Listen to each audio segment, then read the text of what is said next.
Welcome back. ഒത്തുകളിയാണോ എന്നുള്ളതാണ് ചോദ്യം.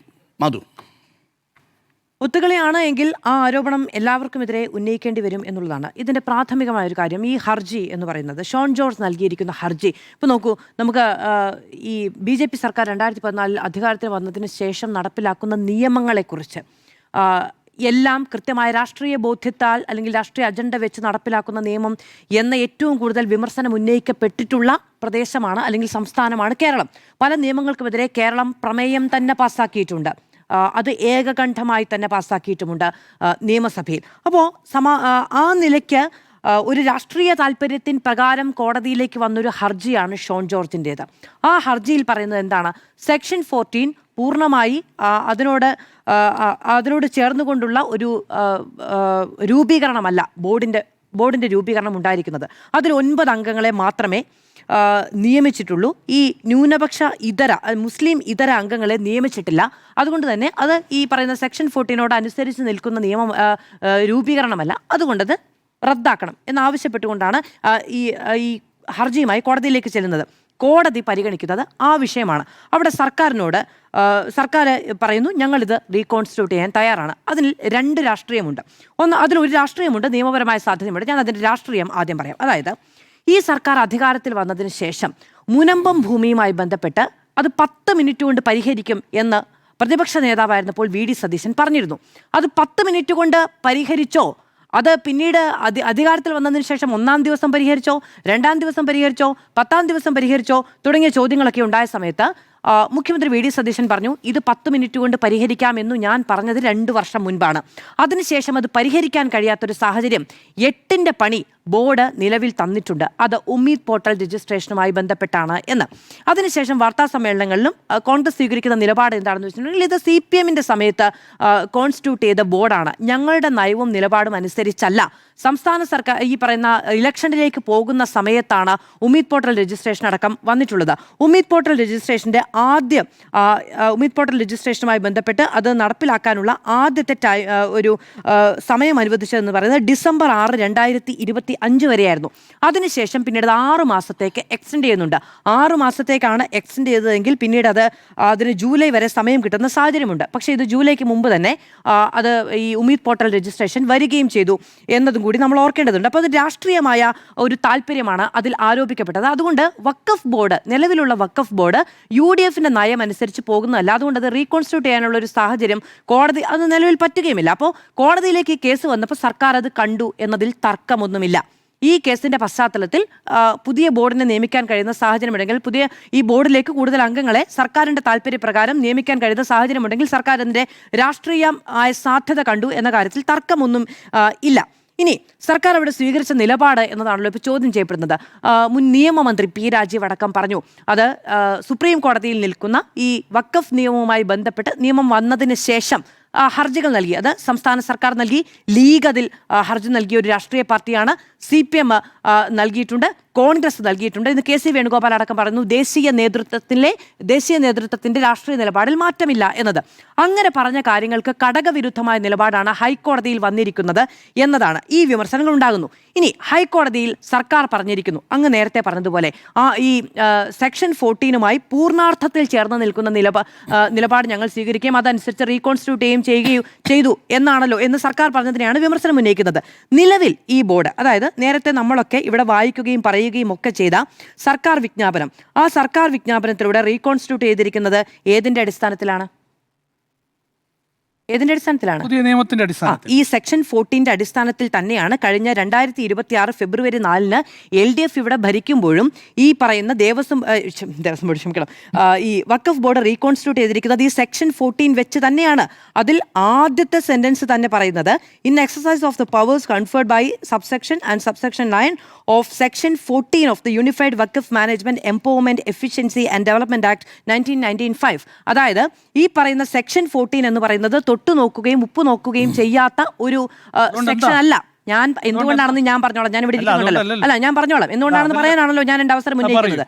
പറഞ്ഞോളൂ. അപ്പോൾ ഈ സെക്ഷൻ 14 എന്ന് പറയുന്നത് ഇതുവരെ ആരും തൊട്ട് നോക്കാത്ത ഒന്നല്ല. രാഷ്ട്രീയമായി CPM-ന്, കോൺഗ്രസിന്, ലീഗിന് ഒക്കെ സെക്ഷൻ 14-മായി ബന്ധപ്പെട്ട് മുസ്ലിം ഇതര സമുദായത്തിൽപ്പെട്ട ആളുകളെ ഇതിൽ ഉൾക്കൊള്ളിക്കുന്നതിൽ രാഷ്ട്രീയമായ എതിരഭിപ്രായമുണ്ട്. ഒരു മതത്തിന്റെ കാര്യങ്ങളിൽ മറ്റു മതസ്ഥർ ഇടപെടരുത് എന്നുള്ളത് തന്നെയാണ്. അത് രാഷ്ട്രീയമായ നിലപാട് എന്നുള്ളത് മാത്രമല്ല, അത് സാമുദായിക സൗഹാർദ്ദത്തിനും ഐക്യത്തിനും ഇന്ത്യയുടെ മതനിരപേക്ഷ കാഴ്ചപ്പാടിനും ഒക്കെ അതുതന്നെയാണ് നല്ലത് എന്ന അഭിപ്രായമുള്ളവരാണ് നമ്മളിൽ ഭൂരിപക്ഷവും എന്ന് ഞാൻ വിചാരിക്കുകയും ചെയ്യുന്നു. അത് രാഷ്ട്രീയ നിലപാടാണ്. സർക്കാരുകൾ തുടർച്ചയാണ്. കഴിഞ്ഞ സർക്കാർ ആ നിലപാടാണ് കോടതിയിൽ സ്വീകരിച്ചത്. അതായത് ഈ കേസിൽ നേരത്തെ പറഞ്ഞതുപോലെ ഈ കേസിലെ ആദ്യത്തെ 4 കക്ഷികളും സർക്കാരുമായി ബന്ധപ്പെട്ട് തന്നെയാണ്. ഞാൻ വിചാരിക്കുന്ന എൻ ശംസുദ്ദീൻ ഈ ഹൈക്കോടതിയിൽ സ്വീകരിച്ച നിലപാടുമായി ബന്ധപ്പെട്ട് കക്ഷി ചേർന്നിട്ടില്ല എന്നാണ് പറയുന്നത് എന്നാണ്. അല്ലാതെ 2025 കോടതിയിൽ വന്നിരിക്കുന്ന ഈ പറയുന്ന ഹർജിയിൽ അതിന്റെ ഒന്നാമത്തത് സ്റ്റേറ്റ് ഓഫ് കേരളയാണ്, രണ്ടാമത്തത് അഡീഷണൽ ചീഫ് സെക്രട്ടറിയാണ്, മൂന്നാമത്തത് ഹൈക്കോടതിയിൽ സർക്കാർ പാർട്ടിയല്ലേ. ഞാൻ പറയട്ടെ, സ്റ്റേറ്റ്മെന്റിന്റെ അവസാനത്തോട് വായിച്ചു. മൂന്നാമത്തേത് എന്താ പറഞ്ഞിരിക്കുന്നത്? അങ്ങയുടെ അവസരത്തിൽ വായിച്ചോളൂ. മൂന്നാമത്തേത് എൻ ശംസുദ്ദീൻ പറഞ്ഞ കാര്യമാണ് ഞാൻ പറഞ്ഞത്. അദ്ദേഹം പറഞ്ഞ കാര്യം എന്നാണ് ഞാൻ പറഞ്ഞത്. മൂന്നാമത്തേത് സെക്രട്ടറിയാണ്. സെക്രട്ടറി ലോ ഡിപ്പാർട്ട്മെന്റ് ആണ്. നാലാമത്തത് കേരള സ്റ്റേറ്റ് വഖഫ് ബോർഡാണ്. സെക്രട്ടറി ലോ ഡിപ്പാർട്ട്മെന്റ് നാലാമത്തേത്. മൂന്നാമത്തത് secretary directorate of minority welfare ആണ്. ഈ 4ഉം സംസ്ഥാന സർക്കാരുമായി ബന്ധപ്പെട്ട് നിൽക്കുന്നത് തന്നെയാണ്. അതിൽ തർക്കമൊന്നുമില്ല. എൻ ശംസുദ്ദീൻ അതിൽ ക്ലാരിറ്റി വരുത്തേണ്ടതുണ്ട് എന്നാണ് ഞാൻ വിചാരിക്കുന്നത്. അതായത് സുപ്രീം കോടതിയിലാണോ ഹൈക്കോടതിയിലാണോ ഈ കാര്യത്തിൽ കക്ഷിയല്ല എന്ന് പറഞ്ഞതിൽ എൻ ശംസുദ്ദീന് ഫാക്ച്വൽ ആയിട്ടുള്ള എറേഴ്സ് ഉണ്ടായിട്ടുണ്ടെങ്കിൽ അദ്ദേഹം അത് ക്ലാരിഫൈ ചെയ്യേണ്ടതാണ്. വഖഫ് മന്ത്രി കൂടിയാണ്. ഇപ്പം തീർന്നല്ലോ അല്ലെ? ഒരു കാര്യം പൂർണ്ണമായിട്ട് പറയാൻ ഡോക്ടർ അരുൺകുമാർ ഒരു സെന്റൻസ് പൂർത്തിയാകുമ്പോഴാണ് മിണ്ടരുത്. ഞാൻ പറയട്ടെ, ഒരു സെന്റൻസ് പൂർത്തിയാക്കി കഴിയുമ്പോഴാണ് അതിൽ ക്ലാരിറ്റി ഉണ്ടോ ഇല്ലയോ എന്ന് അളന്നു നോക്കും. ഇനി പറഞ്ഞു. എനിക്ക് തോന്നുന്നു എന്ന് പറഞ്ഞു കഴിഞ്ഞാൽ സെന്റൻസ് പൂർത്തിയായപ്പോഴാണ് ഇടപെട്ടത്. ഇപ്പൊ തിരുത്തിയല്ല, ഞാൻ ക്ലാരിറ്റി വരുത്തി എന്റെ നിലപാടിൽ.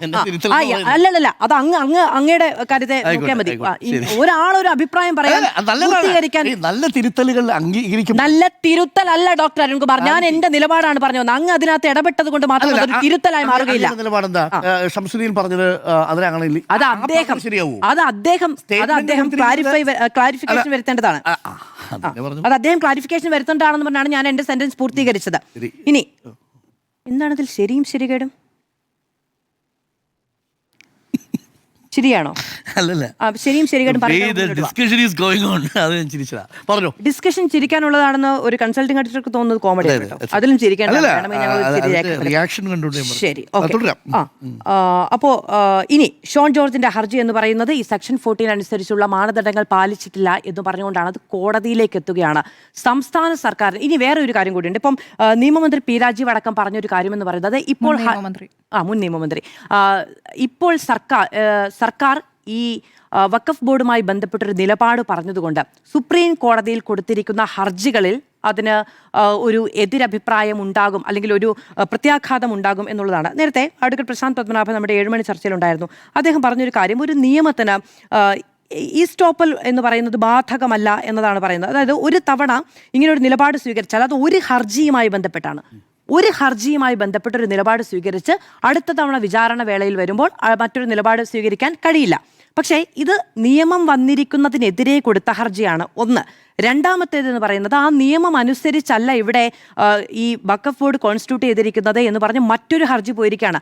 അതിൽ സംസ്ഥാന സർക്കാരിന് സ്വീകരിക്കാൻ കഴിയുന്ന നിലപാട് നിലവിൽ ലോ ഓഫ് ദ ലാൻഡ് എന്നതിന് അനുകൂലമായി മാത്രമാണ്. അതായത് രാജ്യത്തെ നിയമം എന്ന് പറയുന്നത് ഈ 14 സെക്ഷൻ 14 ഈ ഇതര മതസ്ഥരെ അടക്കം ഉൾപ്പെടുത്തണം എന്ന് പറയുന്ന കാര്യം നിലവിൽ കോടതി സ്റ്റേ ചെയ്തിട്ടില്ല. അതിനെതിരെ ഈ പറയുന്ന രാഷ്ട്രീയ കക്ഷികളും കേരള സർക്കാരും എല്ലാം കോടതിയിൽ പോയിട്ടുണ്ട്, ശരിയാണ്. പക്ഷെ സ്റ്റേ ചെയ്തിട്ടുണ്ടോ? പോയിട്ടുണ്ട്, സ്റ്റേ ചെയ്തിട്ടില്ല. അതായത് ഇപ്പോഴത്തെ ലോ ഓഫ് ദ ലാൻഡ് അനുസരിച്ച് എന്താണ്? Law of the land constitute ചെയ്യണമെങ്കിൽ ഇൻ കോൺഫ്ലിക്റ്റ് വിത്ത് ലോ ആണ്. കോൺസ്റ്റിറ്റ്യൂട്ട് ചെയ്യണമെങ്കിൽ അതായത് ചെയ്യണമെങ്കിൽ മധ്യപ്രദേശ് മാത്രം അതവിടെ നിൽക്കട്ടെ. ഇപ്പോൾ കോൺസ്റ്റിറ്റ്യൂട്ട് ചെയ്യണമെങ്കിൽ എന്തിന്റെ അടിസ്ഥാനത്തിലാണ് കോൺസ്റ്റിറ്റ്യൂട്ട് ചെയ്യേണ്ടത്? അല്ലെങ്കിലും 14 വെച്ചേ ചെയ്യാൻ പറ്റൂ ആണല്ലോ. അപ്പൊ ആ 14 ഈ പറയുന്ന ഈ മുസ്ലിം ഇതര മതസമൂഹത്തിലുള്ളവരെ ഉൾക്കൊള്ളിക്കണം എന്ന് പറയുന്നതിനെ ഒഴിവാക്കി നിർത്തിക്കൊണ്ട് നിലവിൽ ഇത് ചെയ്യാൻ പറ്റുമോ? പറ്റും. എങ്ങനെയാണ്? അങ്ങനെയാണ് കേരള സർക്കാർ ചെയ്തിരിക്കുന്നത് എന്നാണ് ഇടതുപക്ഷം പറയുന്നത്.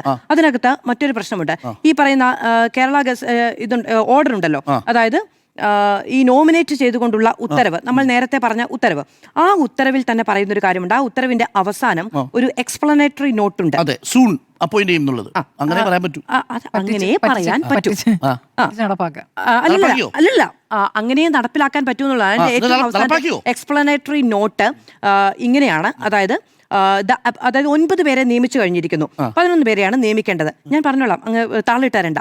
The appointment of remaining 1 member under clause D and 1 member under clause F of subsection 1 of section 14 of the Yes, you say.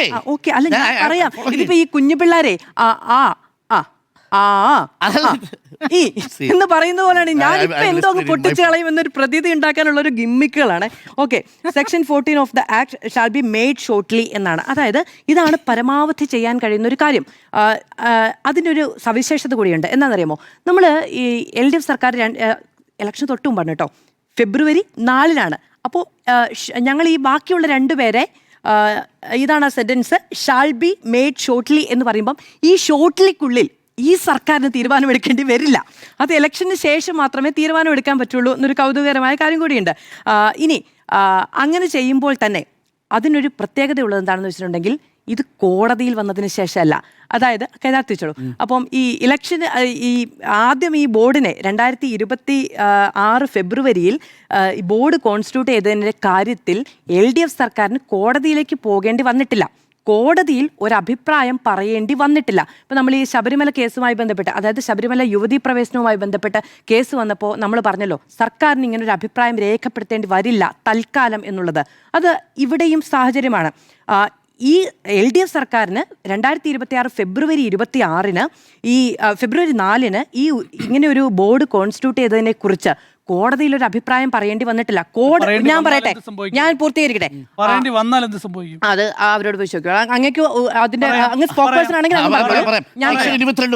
ഞാനൊന്ന് പറഞ്ഞോട്ടെ. സെക്ഷൻ 22 ഒക്കെ അങ്ങയുടെ കൂട്ടത്തിൽ പറഞ്ഞു. സെക്ഷൻ 22 പ്രകാരം 2 വേക്കൻസി ഇല്ല എന്ന് കരുതി ആ നിയമനം ഇൻവാലിഡ് ആവില്ല. അതല്ല ഞാനിവിടെ പറഞ്ഞത്. അത് കേൾക്കണം, ചോദ്യം ചോദിക്കായിരുന്നു പോരാ.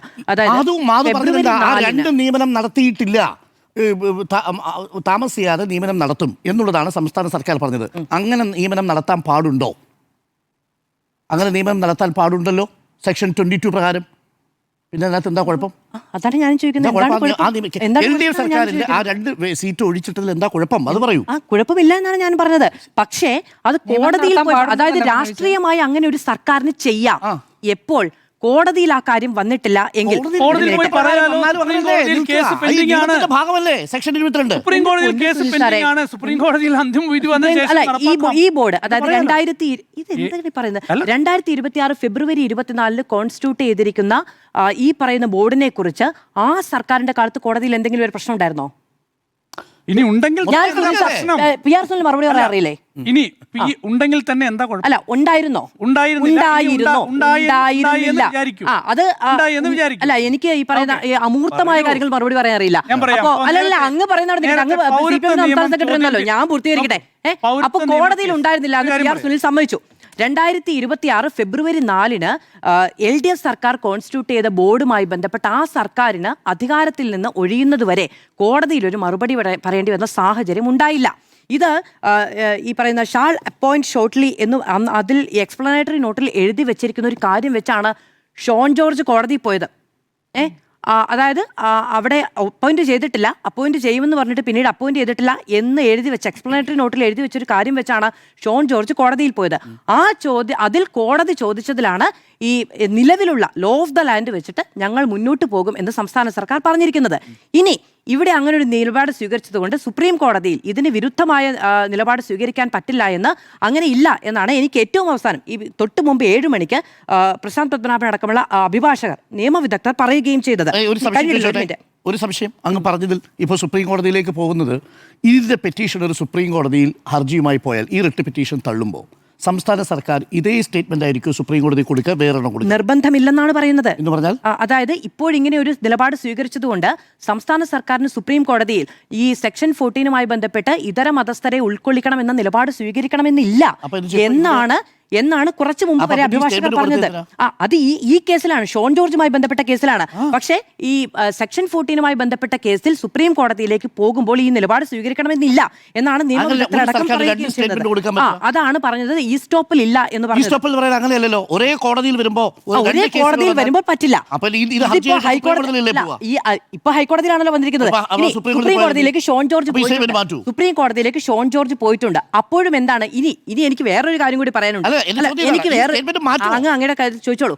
ഇനി വേറൊരു കോമഡി കൂടി ഉണ്ട്. എന്താണെന്നറിയാമോ, ഈ പറയുന്ന വഖഫ് ബോർഡ് ഉണ്ടല്ലോ, ഈ 2026 ഫെബ്രുവരി 4 തീയതി ഞാൻ എടുത്തത് പറയുന്നത് കഴിഞ്ഞ സർക്കാരിന്റെ കാലത്താണ്. ഈ പറയുന്ന ഈ ബോർഡുമായി ബന്ധപ്പെട്ട് രണ്ടുപേര്, കെ എസ് ഹംസയും പിന്നെ നമ്മുടെ ഉമർ ഫൈസി മുക്കുമാണല്ലോ ഇപ്പോൾ കോടതിയിലേക്ക് പോയിരിക്കുന്നത്. അവർ രണ്ടുപേരും പറയുന്നത് ഈ എന്താണ്, കെ എസ് ഹംസ പറഞ്ഞിരിക്കുന്നത് ഞങ്ങൾക്കിതിൽ എതിർപ്പില്ല എന്നതാണ്. ഉമർ ഫൈസി മുക്കും പറയുന്നത് ഈ രണ്ടുപേരെ നിയമിക്കണം എന്നാണ്. എന്തുകൊണ്ടാണ് ഇത്? ഈ മതേതര മുസ്ലിം ഇതര ആളുകളെ നിയമിക്കുന്നതുമായി ബന്ധപ്പെട്ട് അല്ല ഇവർ കോടതിയിലേക്ക് പോയിരിക്കുന്നത്. മരവിപ്പിക്കൽ എടുത്തു മാറ്റണം എന്നുള്ളതാണ് ഇവരുടെ ഇപ്പോഴത്തെ ആവശ്യം എന്ന് പറയുന്നത്. അവർക്ക് തുടരണം എന്നതാണ്. ആണല്ലോ. ഒരു മിനിറ്റ്. ആണല്ലോ. അങ്ങനെയാണെങ്കിൽ കെ എസ് ഹംസ പിന്നെ എന്തിനാണ് സർക്കാരിന്റെ ഭാഗം പറയേണ്ടത്? കെ എസ് ഹംസ സർക്കാരിന്റെ വാദം പറഞ്ഞോ? പറഞ്ഞില്ലെന്നല്ലേ പറഞ്ഞത്? സർക്കാരിന്റെ വാദം പറഞ്ഞു. നോൺ മുസ്ലിംസിനെ ഉൾപ്പെടുത്തുന്നത് സംബന്ധിച്ച് കെ എസ് ഹംസ പറഞ്ഞിട്ടില്ല എന്നല്ലേ പറഞ്ഞത്? അല്ല, സർക്കാരിന്റെ വാദം പറഞ്ഞോ? സർക്കാരിന്റെ വാദം പറയാഞ്ഞത് എന്താണെന്ന് ചോദിച്ചത്. സർക്കാരിന്റെ LDF സർക്കാരിന്റെ വാദം പറയാഞ്ഞത് എന്താണെന്നല്ലേ താങ്കൾ ചോദിച്ചത്? അതെ, പറയണമായിരുന്നോ? പ്രയർ ഞാനിവിടെ പറഞ്ഞല്ലോ. അത് വ്യത്യാസമല്ലേ? അല്ലല്ല, കെ എസ് ഹംസയുടെ പ്രയർ എന്ന് പറയുന്നത് അങ്ങനെയാണെങ്കിൽ ഇങ്ങനല്ലേ.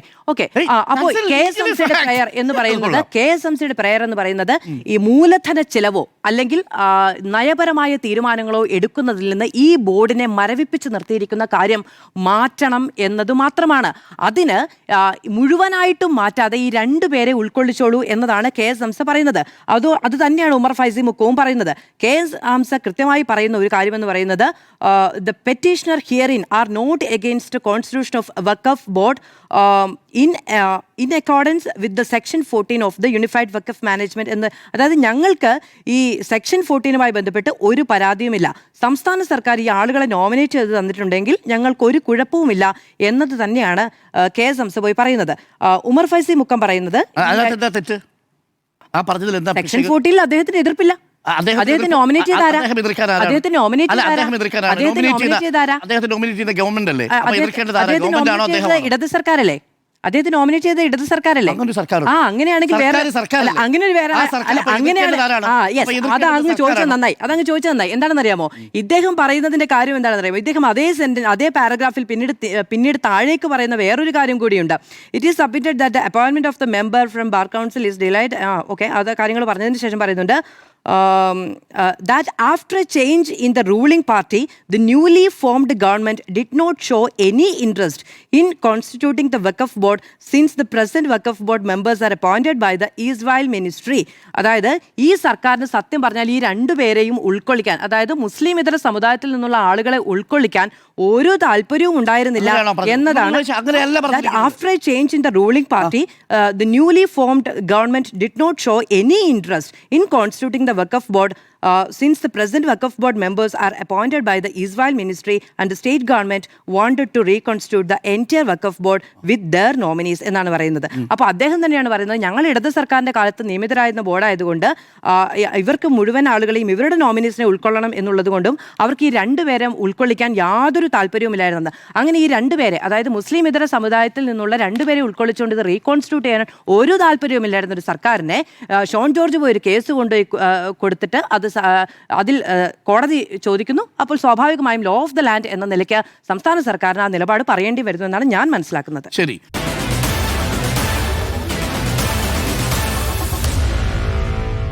Meet the editors.